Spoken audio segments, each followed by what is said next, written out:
sahabat YouTube. Kali ini kita akan membahas sesuatu yang lain. Kita akan membedah kawruh sangkan paraning dumadi yang ada dalam film The Legend of Aang, agar kita tahu bahwa sebenarnya itu adalah mitologi Nusantara kuno yang kemudian diadopsi dan menjadi film. Banyak sekali filosofi dan rahasia-rahasia ilmu spiritual yang tersembunyi dalam film itu. Untuk memahaminya, ada rumus yang harus kita ketahui. Pertama, bahwa film tersebut layaknya tayangan wayang yang sebenarnya apa yang disampaikan, apa yang terdapat dalam film itu semua ada dalam diri manusia, dalam satu person. Kita bisa menjadi seorang avatar, kita bisa menjadi seorang yang jahat, kita bisa menjadi seorang yang terlalu semangat, atau menjadi seorang yang bijak, dan sebagainya, tergantung kondisi kejiwaan diri kita. Maka dari itu, di dalam film tersebut disebutkan di awal, ada air, tanah, api, dan udara. Ini sebenarnya unsur-unsur yang ada dalam diri manusia sebagai mikrokosmos yang membentuk karakter, dimana ketika suatu saat apa yang dominan dalam diri manusia itu menimbulkan sikap perilaku yang mungkin berbeda pada saat tertentu. Penyebutan air, tanah, api, udara ini juga tidak ngacak ya, karena dalam ilmu sangkan paraning dumadi ini sebuah proses yang memang urutannya itu berawal dari air, yang kemudian air itu nanti menjadi tanah atau bumi prosesnya, kemudian di situ ada proses-proses lagi menjadi api atau panas, dan kemudian menimbulkan suatu keadaan daya gerak atau yang disebut dengan angin. Jadi penyebutan air, tanah, api, udara atau angin ini sebenarnya merupakan satu siklus urut ya. Makanya di film itu tidak acak.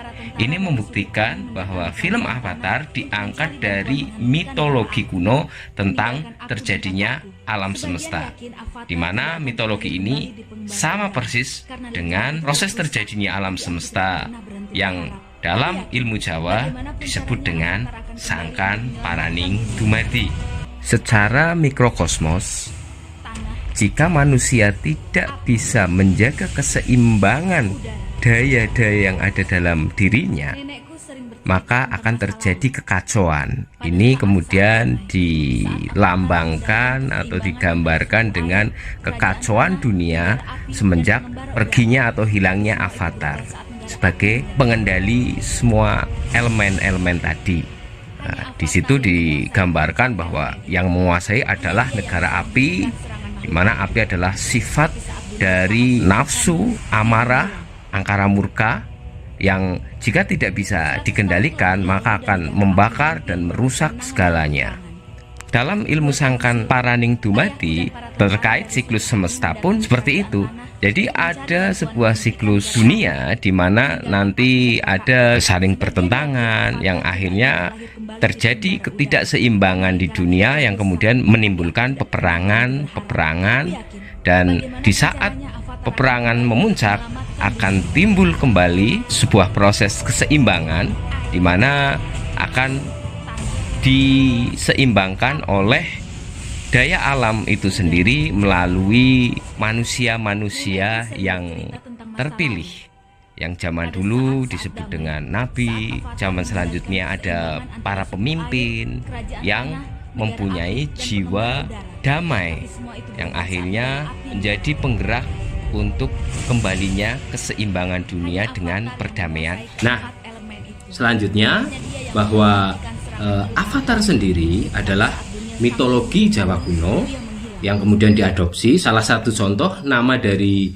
Joyoboyo, seorang raja yang terkenal dari Kediri.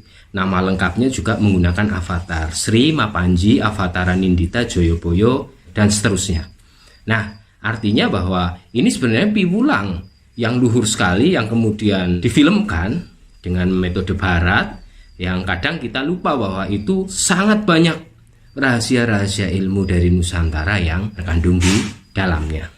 Perlu ditegaskan bahwa adanya kehebatan-kehebatan yang digambarkan dalam film Avatar of Aang itu bukan secara nyata kehebatan yang irasional, tetapi itu melambangkan daya yang bisa menjadi luar biasa, daya api, daya emosi yang bisa menjadi luar biasa, daya air, daya spiritual yang menjadi luar biasa, daya angin atau daya cinta kasih yang bisa menjadi luar biasa, dan mungkin daya bumi atau daya cipta, daya intelijensi yang menjadi luar biasa ketika seorang manusia memaksimalkan bersinergi antara mikrokosmos dan makrokosmos. Nah, dalam film ini nanti digambarkan sebagai suatu kehebatan keluar biasaan seseorang.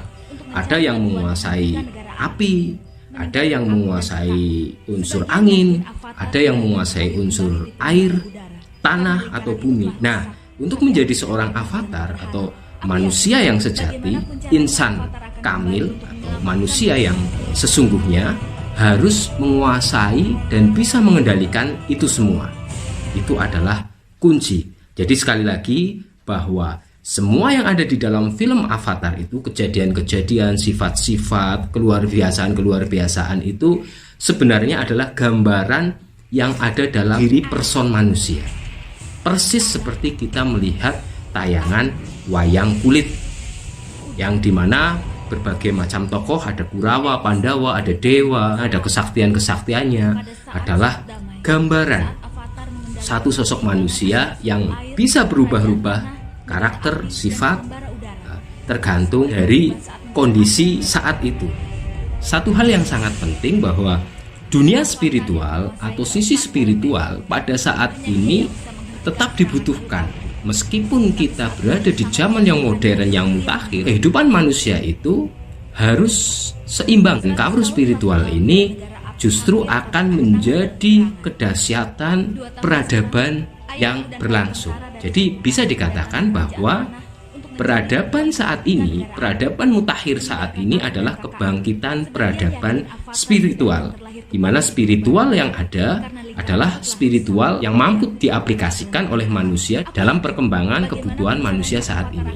Kalau mungkin zaman dulu ilmu-ilmu kesaktian, ilmu-ilmu spiritual secara murni, secara gaib. Kalau sekarang ilmu spiritualnya adalah ilmu spiritual terapan. Jadi kita bisa bertemu leluhur, kita bisa masuk ke dimensi lain, dimensi halus, tetapi dari situ kita bisa bersinergi dengan leluhur, kita bisa menangkap kisi-kisi apa yang kemungkinan akan terjadi dari pola alam ini, dan kita bisa mempersiapkan bagaimana antisipasi-antisipasi yang kita terjemahkan dengan bahasa fisik, dengan tindakan fisik sesuai dengan kebutuhan manusia saat ini. Jangan lupa like dan subscribe channel ini agar teman-teman semua tidak ketinggalan video-video selanjutnya.